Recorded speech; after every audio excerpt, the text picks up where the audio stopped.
खुश आमदीद। मेरे हकीकी वालिद की वफात के बाद नाना ने मेरी माँ की शादी जिस शख्स से की वो एक लालची और बेज़मीर शख्स था। नाना जान की जिंदगी तक इसका सलूक हम सबसे ठीक रहा, लेकिन उनके मरते ही इस आदमी ने, जिसका नाम मुजीब खान था, अपनी फितरत दिखानी शुरू कर दी। मुजीब का अपना कोई बच्चा न था, लिहाजा इसे मेरी माँ के पहले शौहर के बच्चों को पालना पड़ा। मेरे हकीकी वालिद जाती मकान और कुछ अराजी छोड़ गए थे। हमारा खर्चा इसी जायदाद से निकल आता था, फिर भी मुजीब को हम खार की मानिंद खटकते थे। हम 3 बहन भाई थे। जब हकीकी वालिद की वफात हुई, मैं 2 बरस की और दोनों भाई मुझसे कुछ बड़े थे। मेरे हकीकी वालिद की जरी अराजी की पैदावार पर अब्बा का गुजारा था, तभी वो कोई काम न करते थे। कुछ दिन उधर तो कभी उधर हल्का फुल्का काम ढूंढ लेते और थोड़े अरसे बाद काम छोड़कर घर बैठ जाते थे। उनके दोस्त भी अच्छी सोहबत के न थे। अब्बा को भी उन्होंने चर्स की लत लगा दी थी, लेकिन अब क्या हो सकता था। मेरी माँ एक शरीफ औरत थी, हर हाल में उनको गुजारा करना ही था।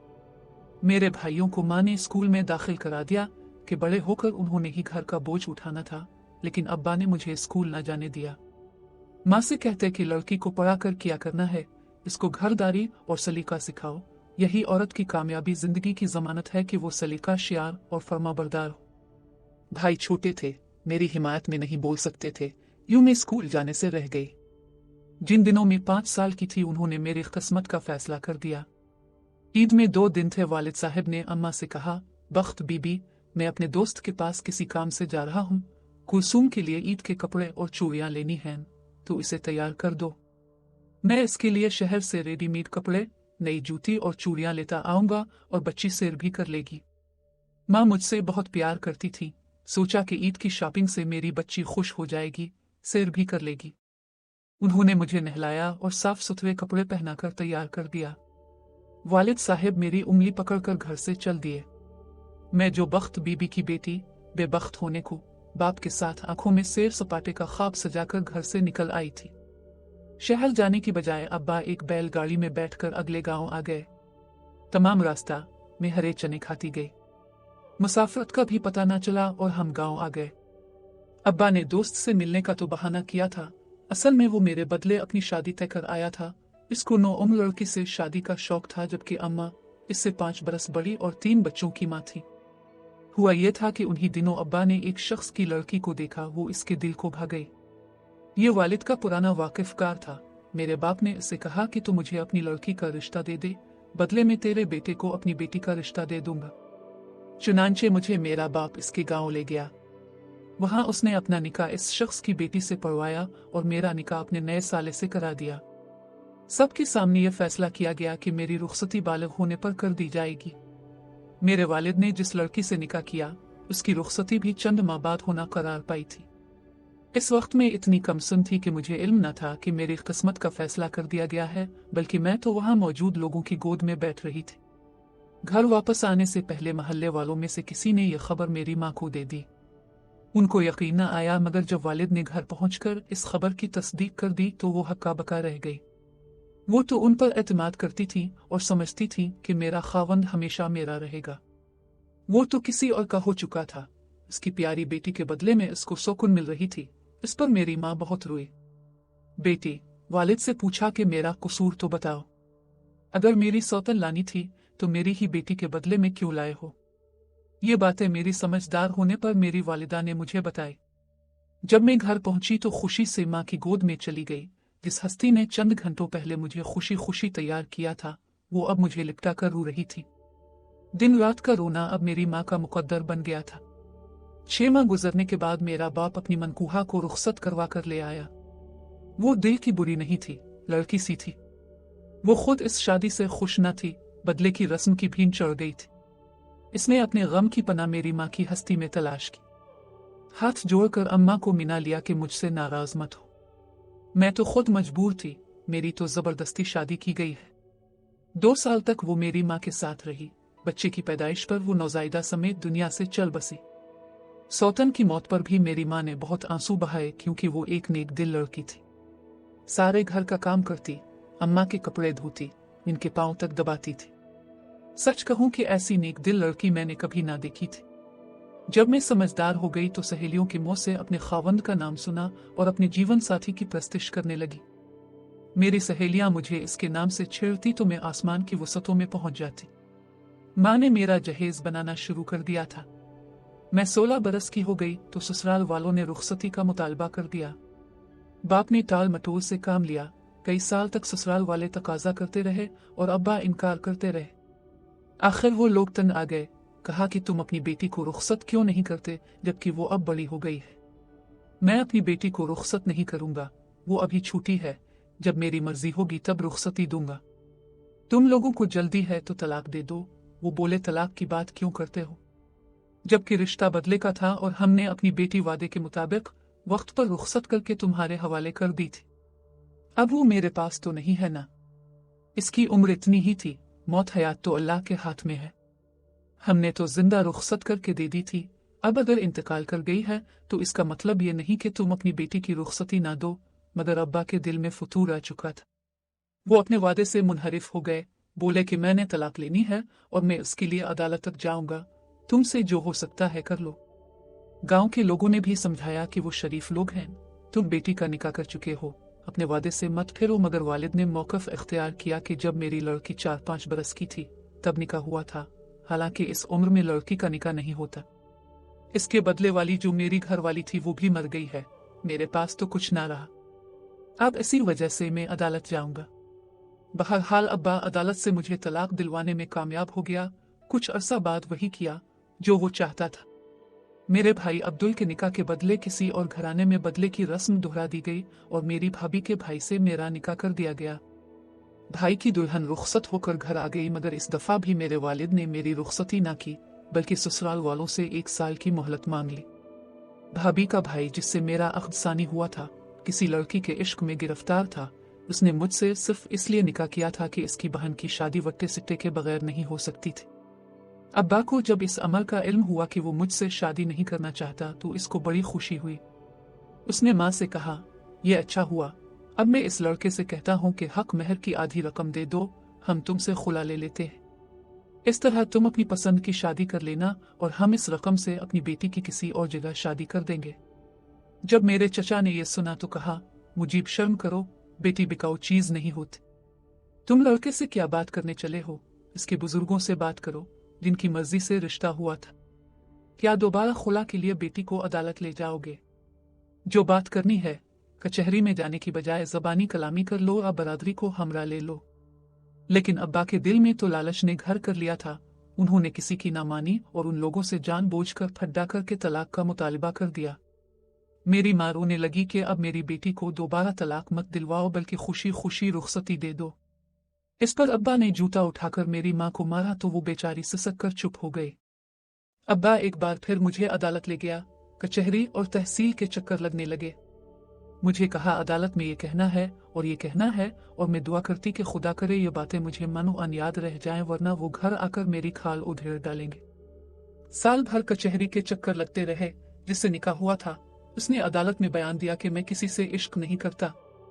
कुलसूम मेरी मनकूहा है, मैं इसके साथ जिंदगी गुजारना चाहता हूँ। लेकिन मेरा बाप डरा डरा कर वही बयान दिलवाता था जो वो चाहता था। बिलाखिर इस बार भी मुझको खुला दिलवाने में कामयाब रहा। वो मेरे तीसरे निकाह की तैयारियां करने लगा तो माँ ने कहा, कुलसूम तो खुद से कह दे कि अब मैं निकाह नहीं करूंगी। बस बहुत हो गया, मैंने अब्बा से जुरत करके कह दिया। वो बोला, बस बेटी ये आखिरी दफा है, तेरे दूसरे भाई का घर भी तो बसाना है। यहाँ वट्टे सिट्टे के बगैर लड़के की शादी नहीं हो सकती। तेरे बदले तेरे छोटे भाई का घर बस जाएगा। मैं इसीलिए ऐसा कर रहा हूँ, वरना मुझे और क्या लालच है। अब्बा के तेवर देखकर मैं फूफी के घर चली गई और उनको तमाम अहवाल बताकर कहा कि उम्र भर कनवारी रह लूंगी, मगर ये बार बार निकाह वाला खेल अब नहीं कर सकती। वो बेचारी सोच में पड़ गई कि क्या करे। 2 दिन भी न गुजरे थे, मेरा बाप फूफी के घर चंद लोगों के हमरा आ गया, साथ गांव का मौलवी भी था। ये सब मेरा निकाह पढ़ाने आए थे, किसी को मेरे रोने धोने की परवाह न थी। उन्होंने जबरदस्ती मेरे निकाह नामे पर अंगूठे लगवाए और चले गए। अब्बा ने फूफी को धमकाया कि निकाह हो गया है, मैं इसका दिमाग दुरुस्त कर लूं तो आप ही मान जाएगी, कुछ दिन ठहर कर मैं उसकी रुखसती कर दूंगा। खुदा की करनी निकाह के तीसरे रोज मेरी माँ फौत हो गई। मेरी सगी फूफी हमारे घर आई और चंद रोज मेरे साथ रही। उन्होंने मेरे भाइयों से कहा कि तुम्हारा बाप बेगैरती पर उतर आया है, तुम्हारे घर आबाद हैं मगर उसका अपना घर खाली हो गया है। अब ये तीसरी शादी जरूर करेगा, लिहाजा तुम कुलसूम बीबी को जल्द अज जल्द रुखसत करने की करो, वरना ये फिर इसको तलाक दिलवा कर उसके जरिए अपनी शादी का सामान करेगा। ये बात 16 आने सही थी। 100 भाइयों ने मेरी निगरानी शुरू कर दी। उन्होंने भी मेरे तनसीख निकाह के मुकद्दमों की वजह से काफी ख्वारी उठाई थी। बड़े भाई के ससुराल वाले अब तक नाराज थे। ये तो भाभी ने हिम्मत की और अपना घर न टूटने दिया, वरना अब्बा तो इसकी भी तलाक करवाने पर तले हुए थे। दोनों भाइयों ने सलाह की कि अगर अब्बा इस बार भी कुलसूम बीबी की रुखसती पर जल्द राजी ना हुए तो हम उसको मकान के एक कमरे में बंद करके ताला लगा देंगे और अपनी बहन की रुखसती कर देंगे। मेरे ससुराल वाले जल्द रुखसती का मुतालबा कर रहे थे, उधर दोनों भाई भी अब्बा पर दबाव डाल रहे थे। अब्बा हर बात के जवाब में कहता, तुम लोगों को इतनी क्या जल्दी पड़ी है? बेटी की शादी धूमधाम से करूंगा, अच्छा जहेज दूंगा, जरा तैयारी तो कर लेने दो, सोचने समझने का मौका तो दो। भाई बोले, अब्बा अब तुम क्या सोचोगे? कुलसूम की निकाह करने से पहले सोचना था, मगर अब्बा ने दिल में कुछ और ठानी हुई थी। उधर भाइयों ने अपने तौर पर मेरी रुखसती की तैयारियां शुरू कर दी और कहा कि देखते हैं अब हमें कौन रोकता है। अब्बा की नियत में फतूर था, उसने सोचा लड़के बड़े हो गए हैं, अब ये मेरी चलने नहीं देंगे। बस एक रोज इसने मेरी फूफी को तैयार किया, कुलसूम बीबी को शहर लिए जा रहा हूँ ताकि तुम मेरी बेटी के जहेज के जूड़े खरीदने में मदद कर सको। फूफी उनकी बातों में आ गई कि अब किसी तौर अपने घर की होगी। भाइयों को उन पर एतबार था, सो मना न किया और मैं फूफी के साथ उनके घर चली गई। वहां अब्बा पहले से मौजूद था, वो हमें लेकर बाजार आया। वहां फूफी को एक वाकिफ के घर बिठा दिया और कहा कि तुम टांग से लंगड़ी हो, बाजार में रश है, वहां कहाँ चल सकती हो? मैं कुलसूम को अपने दोस्त की बीवी के साथ ले जाता हूँ, ये अपनी पसंद के जूड़े खरीद लेगी। अब्बा मुझे बाजार ले आया, चंद जूड़े दिलवाए, फिर इस औरत को, जिसको वो दोस्त की बीवी कह रहा था, घर भेज दिया कि फूफी को कहना वो घर चली जा, हमें खरीदारी में देर लगेगी, मैं कुलसूम को लेकर उनके घर आ जाऊंगा। बाजार में एक सफेद रंग की वैगन तैयार खड़ी थी। अब्बा ने मुझे इसमें बिठाया, खुद आगे कहीं जाकर उतर गया और मैं इसमें बैठी रह गई। मैं समझी वो पानी पीने उतरा है, हसरत से बाप को ढूंढती रह गई। दरअसल उसने उन लोगों से 8 लाख रुपए खड़े किए और रकम जेब में डालकर चला गया। अब्बा ने फूफी को समझा दिया था कि कहना कि कुलसूम मेरे घर आई और थोड़ी देर बाद ही बाहर चली गई, वो किसी के साथ भाग गई है। हर एक से यही कहना वरना तेरी जान निकाल दूंगा। फूफी अब्बा के डर से हर एक से यही कहती थी, वो किसी के साथ भाग गई है। भाई इस बात पर यकीन नहीं करते थे, मगर वो कुल्हाड़ी मारते तो किसको मारते। फूफी बेचारी बूढ़ी और अब्बा घर पर था ही नहीं, न जाने किधर गायब था। इधर ससुराल वालों को भी कुछ कहना था, इस बार तलाक का केस आसान न था। वो इनसे कहते, अब्बा किसी काम से पेशावर गए थे, आ जाएं तो बात करते। वो खून के घूंट पीकर खामोश हो बैठे। अब्बा कराची चला गया, वहां एक 16 साला बंगालन को खरीद कर इससे निकाह कर लिया और कराची में ही रहने लगा। इन दिनों कराची में बंगाली लड़कियों की खरीद और फरोख्त का कारोबार जोरों पर था, जिनको उनके दलाल बंगाल से स्मगल करके बर्दा फरोशी करते थे। वैगन वाले मुझे क्वेटा ले आए। यहाँ पहाड़ी इलाके के आदमी ने मुझसे निकाह कर लिया।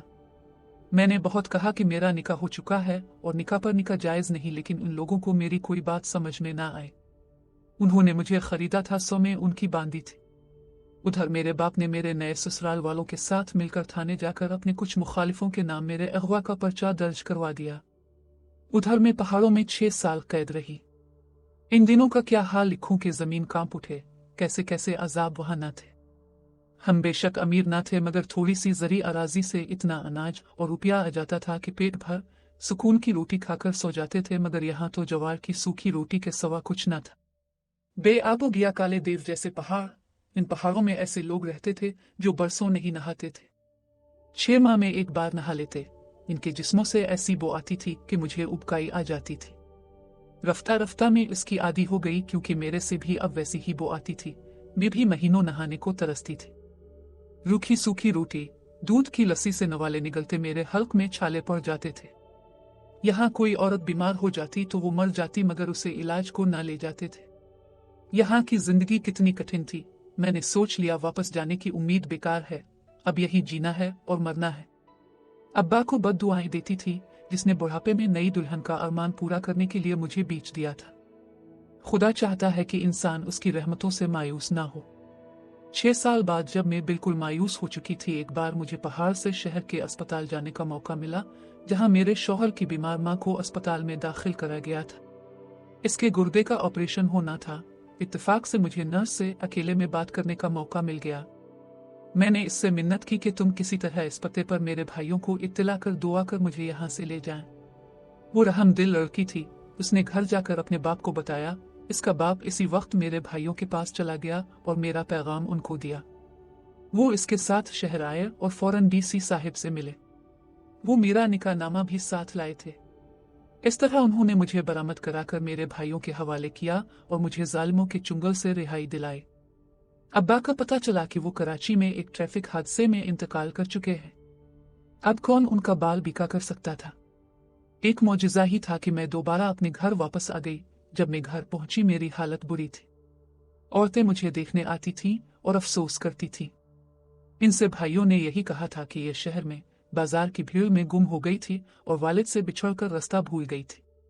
जिन लोगों से रास्ता पूछा वो उसे उठाकर ले गए। ये उनके चुंगल में थे। फर्क यह था कि उन्होंने इससे जबरी मशक्कत नहीं ली बल्कि खात्मा बनाकर रखा। ये मामला मेरे भाइयों ने मेरे ससुराल में जाकर बताया। वो लोग मुझे देखने आए और मेरी हालत देखकर यकीन आ गया। उन्होंने हमको मुआफ कर दिया। तलाक तो वो दे ही चुके थे और जिससे निकाह हुआ था उसने शादी भी कर ली थी। इसके बाद में भाई भाभियों के साथ रहने लगी। भतीजे भतीजियां मुझसे प्यार करने लगे। मुझको एक नई जिंदगी मिल गई। सब शुक्र कि मैं इन रिश्तों के दरमियान अपनों में हूं। उनकी मौजूदगी में खुद को तही दामन नहीं समझती। नाजरीन, आज के लिए बस यहीं तक। दुआओं में याद रखिए। अल्लाह हाफिज।